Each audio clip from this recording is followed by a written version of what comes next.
Let's talk about different kinds of redefining events. As I told you before, there is a really surprising lack of research about events that would change a person's relationship to their body.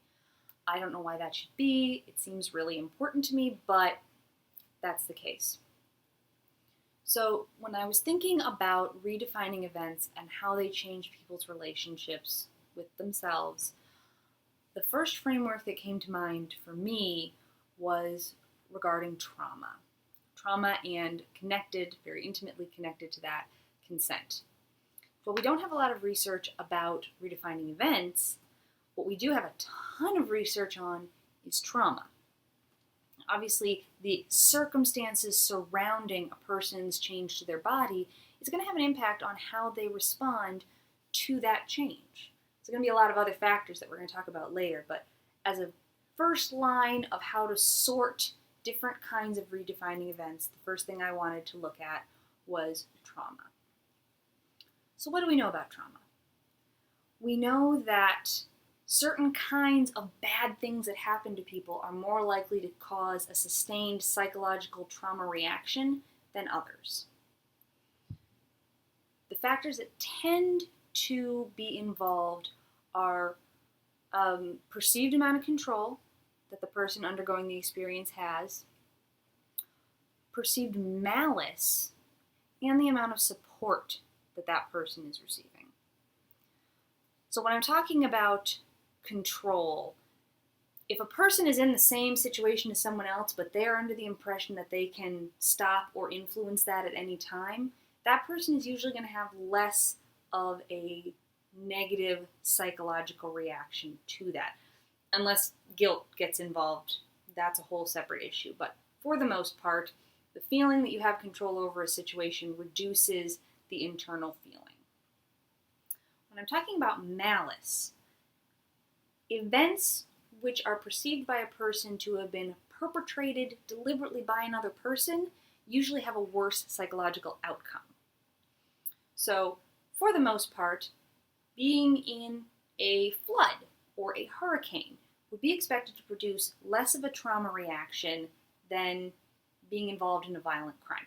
Now, of course, when we get a natural disaster, often that leads to violent crime, sort of the chaos afterwards. But the hurricane itself is usually not the cause of at least as many people developing really problematic psychological trauma symptoms. Okay, does that make sense? So if the trauma is perpetrated deliberately by another person, that tends to stick with people in a different way than natural disasters do. The final piece, support, I'm going to talk about a little bit later because that's a little bit of a separate issue. So taking these things into account, I put together a list of 5 types of redefining event in my point of view. Those types are, first off, voluntary. So here we have Steve Rogers, we have the Red Skull, we have Raina. Then we have accidental. Our big MCU guy for accidental is, of course, Bruce.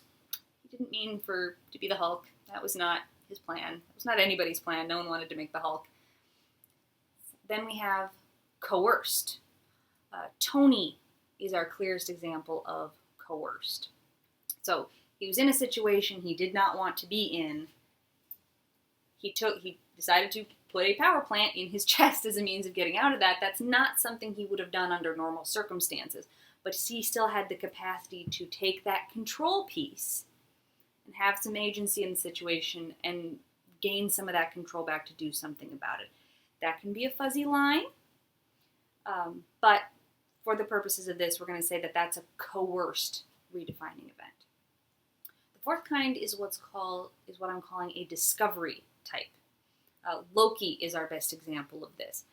In a discovery type, the body has not changed. Okay, the body's needs have not changed, but all of a sudden, some information comes to light that changes a person's whole perception of their body. Surprise, you're a frost giant. Okay?